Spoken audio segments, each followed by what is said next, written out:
নিজের চোখে দেখা কিছুদিন আগে একটা জানাজা পড়িয়েছে, খোদার কসম করে বলছে 6:30 ইন্তেকাল করেছে। হসপিটালের বিল দেনেওয়ালা নাই, 4 সন্তান, অ্যাম্বুলেন্সে ঘরে ঘরে আসবে, 1000-1200 টাকার বিল দেনেওয়ালা নাই। কি বুঝলেন? ক্ষণস্থায়ী দুনিয়া। মুমিনের কম থাকলেও আমি বলি, কেউ যদি এসে বলে হুজুর একটু দোয়া করেন, খুব পেরেশানিতে আছি, আমি তার হাত চুমু খেয়ে বলি তোমাকে মোবারকবাদ, আল্লাহ তোমাকে ভালোবাসে। পেরেশানি তো মালিক দেয়, এই জন্য এটা রহমত মুমিনের জন্য। পেরেশানি দেয় যখন ফেরেশতারা বলে আল্লাহ চাইতেছে টাকা পয়সা চাইতেছে, বলে এটা কি? বলে ফাসেক, দে বিদায় কর। তার চাওয়া চাই, বিরক্ত লাগে, বিদায় কর, কি লাগে দে।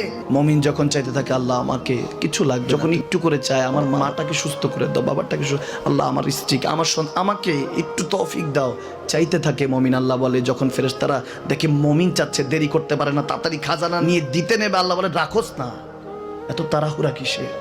তার চাওয়ার মধ্যে তো প্রেম আছে, একটু চাইতে দেস না। থাকুক না মুমিন আর একটু পেরেশান, থাকুক না, থাকতে দেস না।